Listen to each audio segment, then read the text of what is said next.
you've got an ego attachment to something that you're trying to get to because you think that's what you're supposed to be, maybe that's what imperfection really is. Yeah, that's the Kung Fu guy theory. I'm not Kung Fu guy, but I want to be. So therefore I'm imperfect. It's just Yeah, words. it's that wanting. Yeah. Yeah, it's just words. But are you practicing Kung Fu every day? And if you are, you're going to be a Kung Fu guy. Yep. Or meditation or Well, whatever. but I had like something. Oh, let me think about it for a second. Okay. Comment? Dominic? Yes, when she was describing in the very beginning of her stroke, she described everything going into pixels. Like her vision became a series of pixels.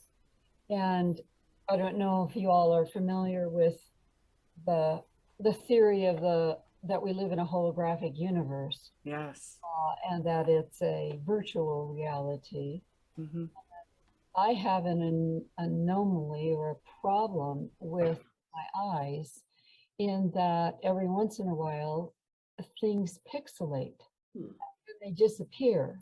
And so sometimes I lose vision. And this has happened on and off my whole life, which leads me to think that we do live in a simulated universe, and that I have the experience from time to time of losing the vision of what's in front of my eyes, either partially or wholly. Yes. And so I thought it was amazing when she described everything went into a series of pixels. And it may be that our brain computer is designed and our vision is designed to operate in this virtual reality through, our eyes and our brain function. And every once in a while, due to a stroke or some anomaly like I have in my eyesight, that the world kind of disappears. Yeah. And is it your eyesight, or is it the right side of your brain tapping in, right? Like you're tapping into that part. Yeah. So it's coming through. Sometimes it's the left eye, and sometimes it's the right eye, but I will lose partial. And I've had this all my life. I went to many eye doctors and they say, oh, it's just an atypical migraine without pain. And they just, they just leave it at that. But I find it pretty amazing that I was on jury duty once and I was reading a book, and in my life, I have an experience over and over and over again that when I'm studying a subject and I immerse myself in a subject and I want to understand it, that I will have an experience of it.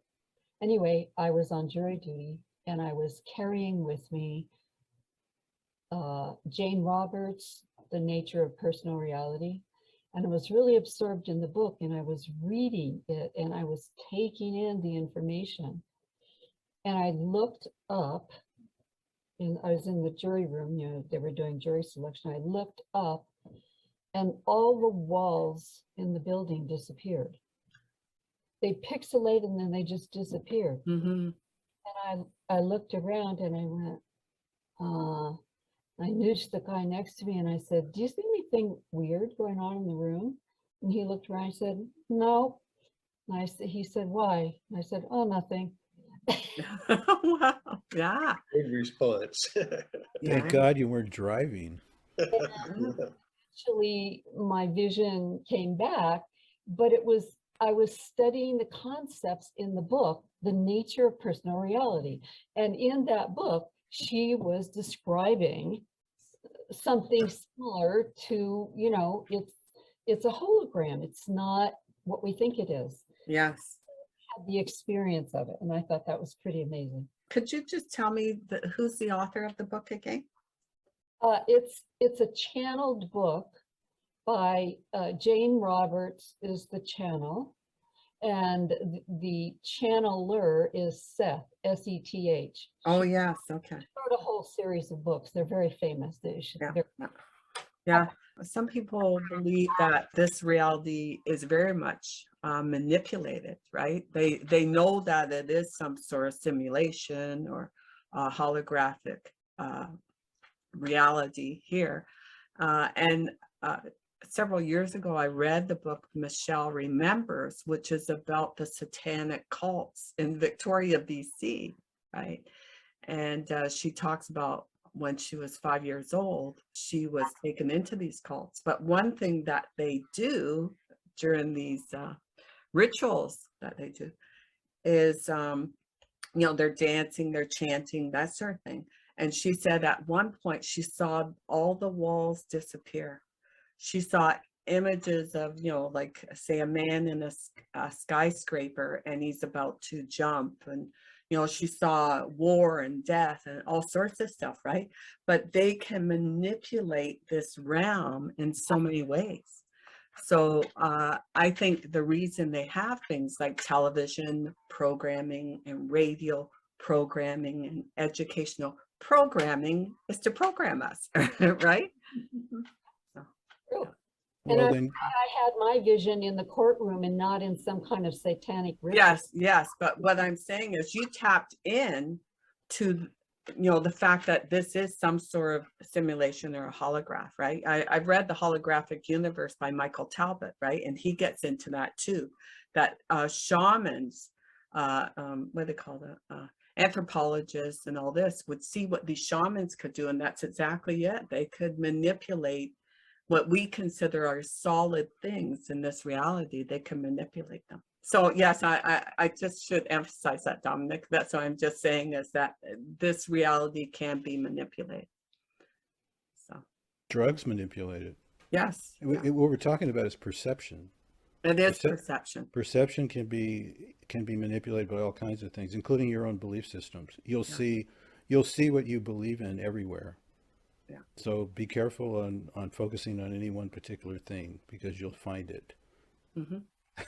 And if it's something you don't like, so if there is choice, then why not choose to focus on things that aren't that way? Like she did. I mean, she did, supposedly. I mean, this experience of hers was out of the realm of this kind of thing, into a oneness space. Mm-hmm.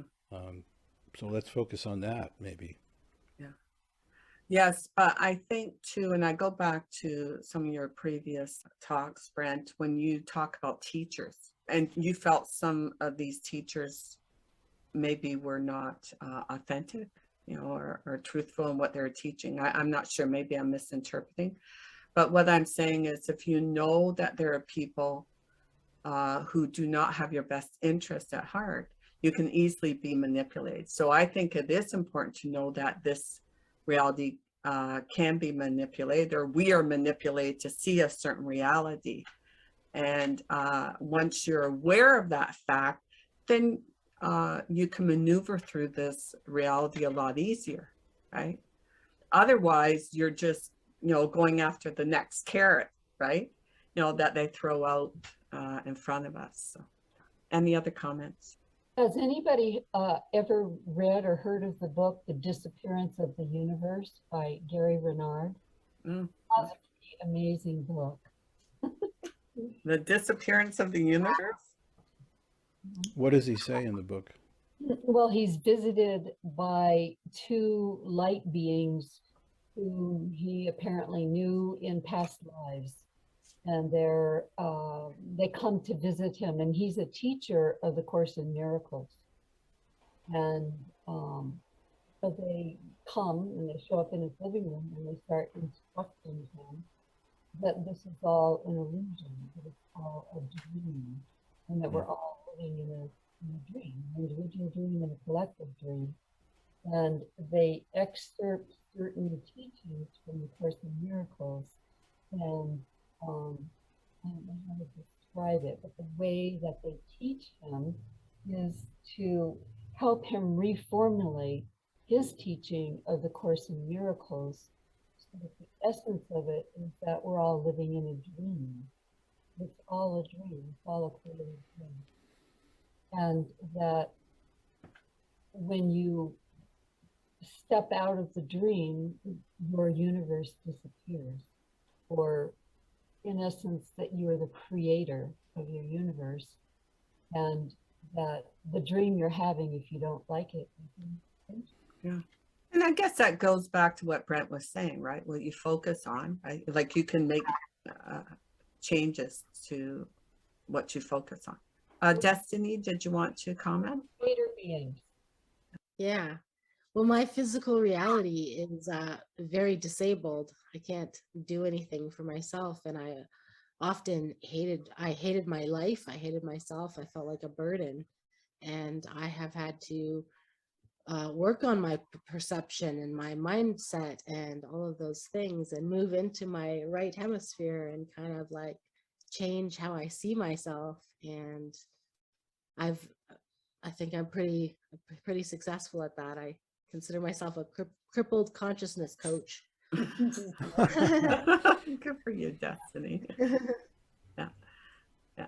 And do you do something like every morning when you wake up? Is there a certain thing you do in shifting your consciousness, or, certain exercise?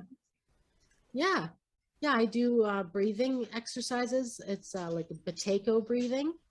And the other thing I do is Ho'oponopono, which is I'm sorry, please forgive me, thank you, I love you. Those kind of things. I just connect with my beloved I am consciousness, and I'm very grateful and I'm thankful for all the experiences I've had, and the suffering too that has shaped me, and just everything. I'm just grateful, and I just practice that every morning Did and night. did you you say you're disabled? Have you always been disabled? Yes, Oh, since birth? yes, Ah. So you have time to contemplate things that a lot of people don't have time for or don't take the time for. absolutely, which is a Yeah. blessing I never Yeah. knew I had. I didn't know. I thought I was cursed. I felt cursed for most of my life. Yeah, you've been very fortunate in a way, I guess, In haven't a you? way. Yeah. In a way. Yeah. Yeah. And also, I would think too that you have learned patience. Like you have to be very patient in a very fast-paced world, right? Because most of us are rushing to the next thing. But in your situation, you have to work with others to assist you, right? So there's certain patience you learn. Mm-hmm. Have you learned anything interesting about people that aren't disabled? They all are. Everyone is disabled, and they Ah, just have they hide it better than others. Some disabilities are obvious. so we're all disabled. Yeah, I was thinking that Absolutely. earlier. Uh, is there any particular thing that you've learned about people, all of us who are disabled, but is there an attitude or is there anything you've learned about people that aren't physically disabled, let's say? Uh, have you noticed anything interesting about them as a group? You mean people that are not disabled? People that are, well, you said everyone's disabled to some extent, Yes. but the people, let's say people that aren't physically disabled, maybe. Yeah. Um, Just that they lack that awareness of themselves, that they lack the ability to see that in themselves. It's like narcissists, they can't see themselves. mm, So sort of similar. mm. So you teach? You said you teach? I'm a coach, I'm a counselor, I'm a therapist. Sure. Uh, All those. I'm a mediator. uh, Yeah. yeah. Yeah. That sounds great. Yeah, I enjoy it. I build websites. I do videos like Diane. I have a YouTube channel as well. Yeah. Hmm. I have a show called Gimpin' Ain't Easy. What's it called? Gimpin' Ain't Easy. Ain't easy. Can Okay. you put a link? Can you put a link in the chat to Yeah, I'll some? do that. Yeah. Yeah, Destiny, if you send that to me, I will put a link to your channel. sure. Any other comments? Any other insights about the video as well? Well, I think it's obvious that we should all try to get like do something to hurt our brains so we get into the position of the speaker today, so we can have that vision. So anyway, yeah, that's just a wonderful talk, right? You know, and when she says, you know what, oh wow, like here I am, a brain scientist, and I'm having a stroke. I get to see things from the inside, you know. Yeah. Great talk. So anyway, you know, as I said, you know, I picked this because I felt that there was nothing wrong with any of us. And yet, Destiny, you're kind of saying that, well, actually, we're all disabled to some degree, but you're talking about us in the physical world, so to speak, right? With your practice in that, you're probably thinking beyond this physical world. Mm. Well, I see the perfection in everyone, and also the disability in everyone, because humans are ultimately, you know, fallible, you know, and we'll make mistakes and we'll whatever. So And are you thinking too, from a disability point of view, it's more about our thinking, you know, how we think? Is that what, and how we feel about ourselves? Are these things that are disabling? yeah, that's how I'm a crippled consciousness coach, because I just talk to people about, well, how do you think about this and where did those thoughts come from? Because they aren't yours. Yes, We didn't tell ourselves that there was something wrong with us. Somebody else came along and told us that, and then we took that on and made it real. yes, that's right. Well, aren't we all sinners? I mean, that's a big one. That's a really big one right there. Boy. Yeah. I I want to make a comment about that. I don't believe there is such a thing as sin. I think that there's just unknowingness or ignorance or unawareness, and that it's been translated into the concept of sin. And then there's a whole history that goes along with that. It goes way, way, way, way, way back into our ancient history when we were genetically engineered, in my opinion, from my research. And the colonizers, the Sumerian Anunnaki who colonized Earth, genetically manipulated the human genome, our DNA codons, and then called us like half-breeds, or we were not whole. They identified us. And so the word sin is related to the genetic defect. It goes way back into our ancient history. I've written a book and I've done a lot of research on it. So I don't believe in the concept of sin. Sin is embedded in all of the Abrahamic religions as a concept that we are bad and that we have to work hard and we have to achieve and earn our goodness and our godliness. But in reality, we are gods. We are divine, perfect beings having a human experience. And it's only when we're born into this world and taught the misperceptions of all the world's religions that label us as sinners. Yeah, Kenny? Oh, and then Destiny. Okay. I don't think I'm on the right page with you guys. The definition of sin that I've learned is separation from God. So to say that we're not sinners, well, I don't know who we are, but there's people around who are definitely not connected to God. And if they are separate from God, then the word sin means separated from God. So I don't get this thing when you say, first of all, I don't know who we are. Obviously, the five of us are perfect in every way and not at all separate from God. But the rest of them, well, just take a look around. I looked in the mirror this morning and I said, who's that sinner?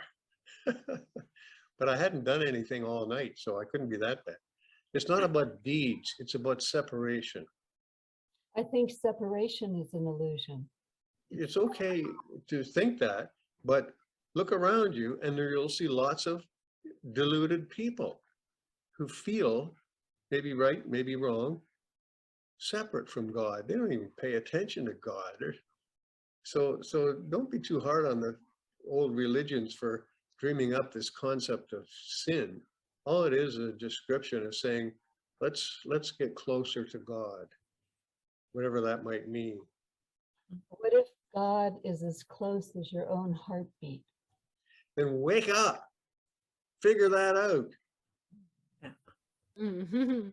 And when, Dominic, when you talk about the genetic manipulation, you're talking about the genetic manipulation of the human form. Is that what you're talking about?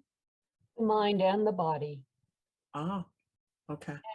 The genetic manipulation to um, disconnect the awareness of the soul's reality from the body mind.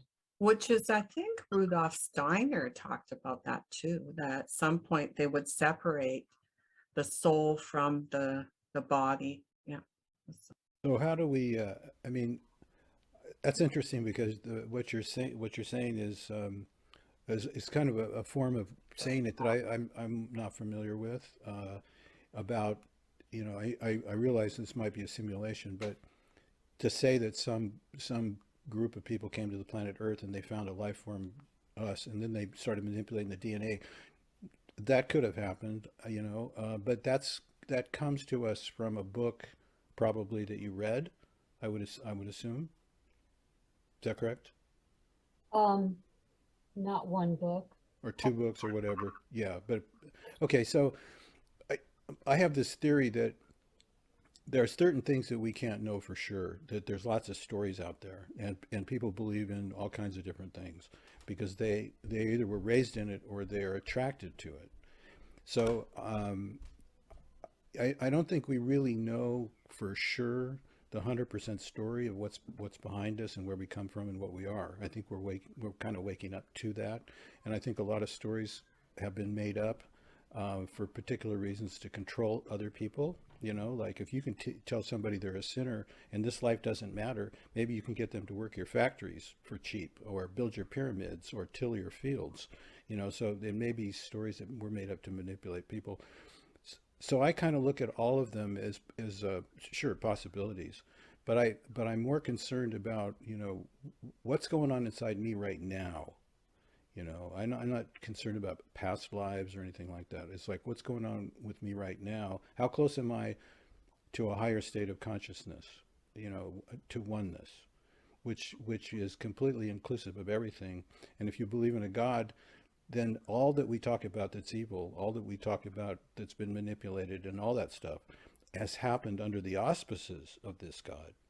So it seems to me that all this stuff that we're afraid of or we're trying to get away from or try to change is just here, you know, for us to deal with this. And it's part of the plan, if there is a plan, if there is a God. So that's just the way I look at it. Dominic, Kenny, Destiny, any comments? Just an afterthought about that sin thing is that, like, just lost it again. I swear I have something wrong with me. Surely not. No, I know I was going to say. But do you something. believe in sin? Because I think you followed the Course in Miracles information, right? My mom taught a Course in Miracles for 20 years. Okay. And then she put that away, and now she's on to something new. So I'm a little bit like, wow. I never had anything conflicting with the Course in Miracles, but it didn't speak to me. It was too convoluted and wordy just to say something that, in my opinion, is really simple. But that's me. I find a lot of stuff really wordy and convoluted, and I go, why? Why do they got to make it so like that? And so that's the thing. So sin, for me, when I eat food that makes me sick, I'm sinning against myself, against my vessel. This is God's vessel, and I'm supposed to be radiating love and joy. And instead, I'm eating toxic crap and making myself sick. So I could choose not to do that. Yeah. That's true. You know, I guess many of us do that, right? We know that this is bad for us and we do it, right? Exactly. And then we focus our attention on these things that we can say are illusions. Sin is illusion, yes. But if we're focusing our attention there, then we're sinning. focusing our attention on illusion is sinning. That's silly. Yeah. We yeah. should be focusing on God and our God consciousness. Any final comments? Thank you, everyone. Fascinating topic, and I'm really glad we watched that video as well, because I think she provides really good information in it and gives us another way of looking at ourselves and the world around us. And Destiny, how long have you had your channel for? Oh, a long time. Oh, But I started that show in maybe 2016, something like that. do you interview people? What do you do? Well, it could develop into that, I suppose. But at the moment, it was just like I had cameras put up in my house, and then I would just be videoing all the time. And then I'd pick videos that were funny, and then I'd edit them and I'd put them online. And it's Wow. just funny stuff that happens in my life. That's about it. Oh, well, I'll have to take a look at it. I didn't realize you had a channel, so I will do that. Have you checked out Expanding Your Consciousness? Yeah, I've watched a bit of it. Yeah. Oh, good. Yeah. Yeah, because we did include humor in it too, because I do think humor is a nice way of dealing with some of the trials and tribulation of life, right? You know, when you have those moments where you just go, wow, you know, so, okay. It was interesting you mentioned that, because before I met this friend of mine that's in my life now, he's a comedian. I made him a comedian. Oh, And before I met him, I didn't even like comedy. I was very serious, and I took my life seriously, and I hated my serious life, but I took it very serious. And then when I met him, he changed me to look at life like a joke. Hey, this is a joke. yeah. And I've been enjoying it ever since. That's excellent. Yeah. I often think of, you know, what Shakespeare said, right? The world is a stage and we're mere actors. That is a healthy way of looking at things. So, Yeah, if So it's a my stage, show, yeah. pardon me, Brett? if it's a stage, how do you like your role? I like my role. How's yours? I threw that out to everybody. I'm a leader in my role. I have the leading role in my life. So anyway, thank you, everyone. And have a good night. And thank you, Destiny, because I know you're in Ontario. And Dominic, are you in the area? Are you in BC or Arizona. Arizona? Wow. Oh. Oh, that's great. Well, thank you for joining us. Please join us again. Thank you. I'll see you next week, hopefully. Thank Night. you. Good Thank you. night. Bye.